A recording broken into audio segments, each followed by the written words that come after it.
eto na nga.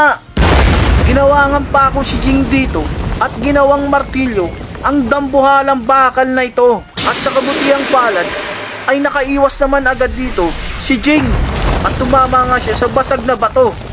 Makikita naman natin na sobrang pagod na pagod nga dito si Jing.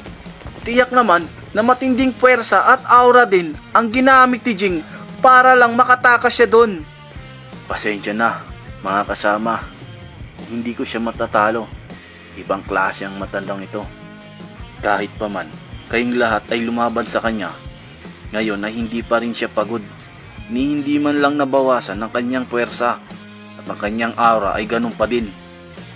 Wala na rin akong maisip kung paano siya tatalunin. Mukhang hanggang dito na nga lang ata tayong lahat at hindi na tayo makakabalik pa sa ating mundo. Sa mga pagkakataong ito, ayan na nga lang ang naiisip ni Jing.